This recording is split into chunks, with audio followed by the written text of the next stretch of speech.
വസൽസലതൻ ഭൂകമ്പം ഉണ്ടാവോ. പുണ്യനബി മുഹമ്മദ് മുസ്തഫ സല്ലല്ലാഹു അലൈഹി വസല്ലം ഉണ്ടെന്ന് നോക്കിയോളൂ. മുസ്ലിം രാഷ്ട്രാണ്ട് നിങ്ങൾ ചെല്ലുന്നതാണ്. മുസ്ലിം രാഷ്ട്രത്തെ ആക്ഷേപാക്കരുതല്ല. മുസ്ലിം രാഷ്ട്രത്തിൽ എല്ലാം ഇന്റെ ഹലാലായോണ്ടുണ്ട് പേരുക മുസ്ലിം രാഷ്ട്ര അല്ല, പേരുക മുസ്ലിം രാഷ്ട്ര. എല്ലാ ഹറാമും ഹലാലായോണ്ടുണ്ട് ഓരോരോ ഭാഗത്തില്.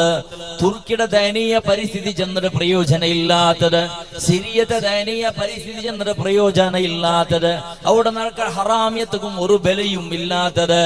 എന്ത് ഹറാമും ഹലാലുടെ രൂപത്തില് പെണ്ണുങ്ങളുടെ പറത്തിരിഞ്ഞിട്ട് പടച്ച റബ്ബടെ ഇൻകാറാക്കുന്ന രൂപത്തിലായിട്ട് ഇങ്ങടെ അങ്ങനെ പ്രദർശനവും അങ്ങനെ പടക്കവും ഇസ്ലാമിക വിരുദ്ധമായിട്ട് അങ്ങനെ നടത്തവും അങ്ങനെ ഹേളിക്കയും അങ്ങനെ പ്രസ്താവനയും അങ്ങനെ മീഡിയവും ഈ രൂപത്തിൽ പേരുക മുസ്ലിം രാഷ്ട്ര ചെന്നിട്ട് ഇസ്ലാമിയുടെ പേരും ഉപയോഗിച്ചിട്ട് കളിച്ചില്ലരുടേതല്ല. അല്ലാഹു സുബ്ഹാനഹു വ തആല പരിശുദ്ധ